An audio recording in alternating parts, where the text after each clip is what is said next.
My name is Tom Lux. I'm here with Andrew Dennis, and we're from the Labor History Committee of the Machinist District 751 in Seattle, Washington. The date is January 29th, 2014.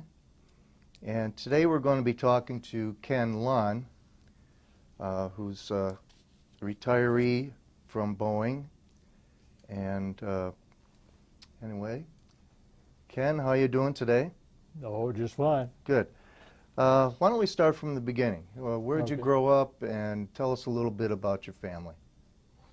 Well, I was born in Litchfield, Minnesota, but 1931, of course, right in the middle of the Depression.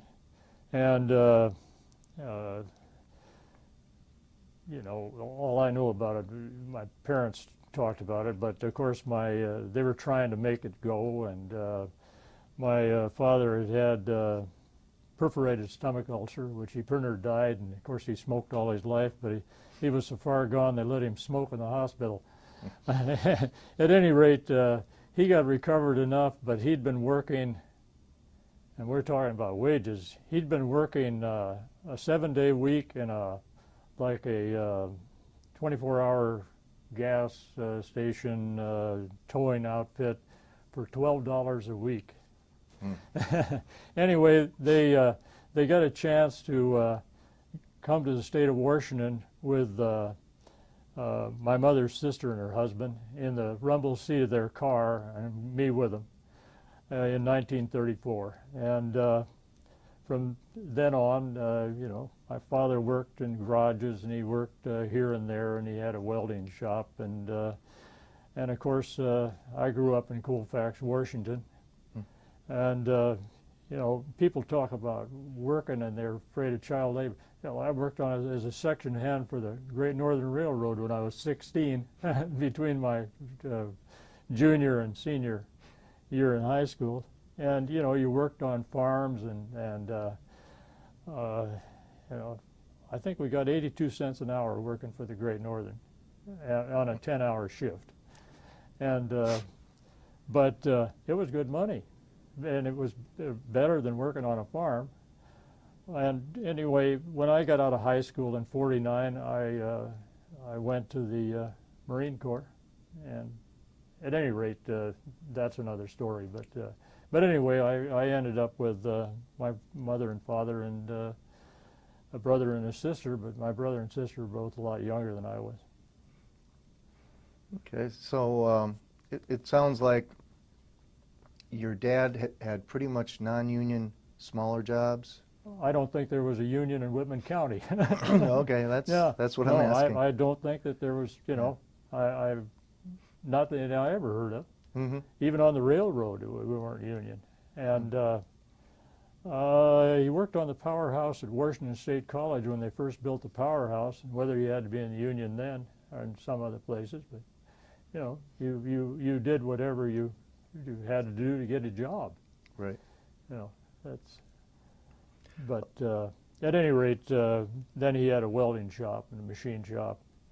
And I grew up working in there when I was 12 years old.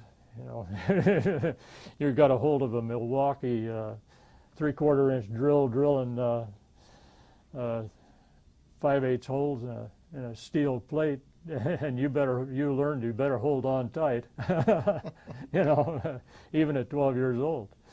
So this was still during the Depression?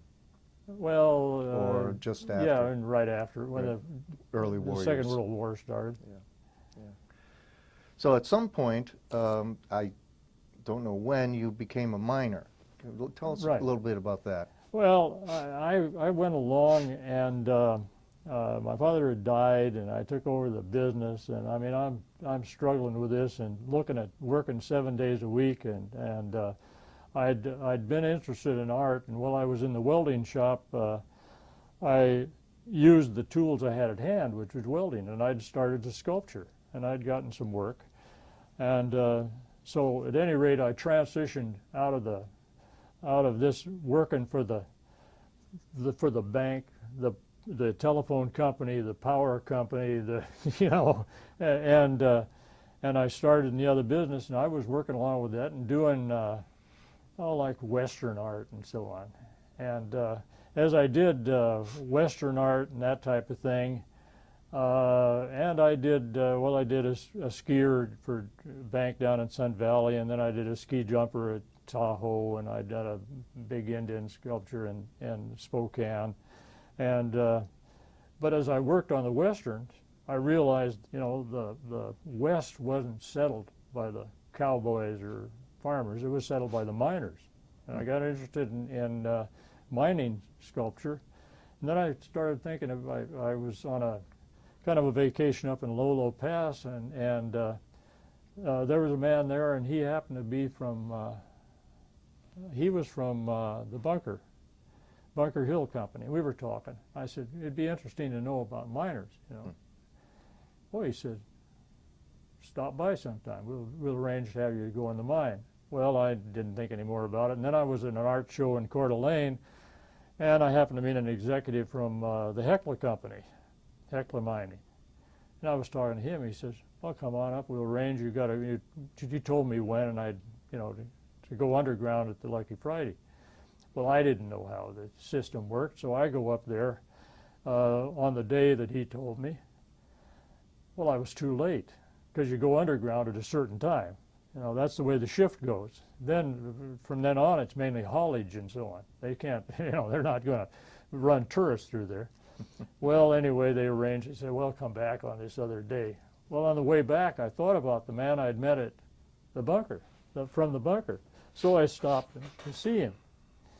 And he worked in the main office, and we're talking, and I said, it'd be interesting to be able to work in a mine a little bit, a couple of weeks. Well, he said, I'll take you in and introduce you to the executive vice president, Jim Halley. He's down the hall. And so he took me in there, and we talked. And, oh, sure, go. Well, they were hiring every day at the bunker in those days.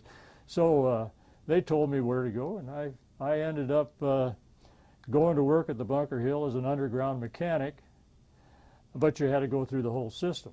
You just didn't, so that I was actually hired. And I stayed there for, anyway, I went from underground mechanic to a miner, because I wanted to really do the mining thing, and I worked along. That's kind of the way it went. That's where I got into it, and I was, when I first went to the bunker, I was staying in an old motel. My wife and kids were still down in Colfax, but I was staying in an old motel where you rented for $25 a week. So I'd drag my tanks in there, and I'd work at night after I got off shift, because underground mechanics work day shift. So I'd work late at night, and I'm making these things, and I always thought, I don't know what the lady, she was a real nice lady that ran the motel, but at any rate, I worked along on these things, and I can't remember how long it was, but I had a number of them, and so the superintendent, I stopped by to see him one day, and I told him, I said, well, I've made 5 of these. He said, well, let me see them. So I showed him, and he says, can I show them to Jim Halley? And I said, sure, I don't care, So I left him with him, and he said, well, stop in tomorrow after shift. So I stopped in, and he says, I showed him to Jim Halley, and he said, and Woodward, the president, had been in there, and he said, good news and bad news. Because when he asked me about him, I said, well, I'd sell you, one for $500 a piece.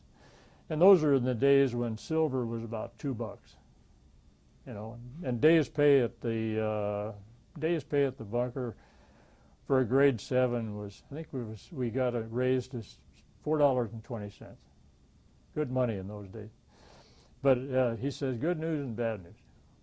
Won't give you 500, but he'll give you 2,000 for the 5 of them. I said, well, gosh, So I took my $2,000, and anyway, I stayed at the bunker for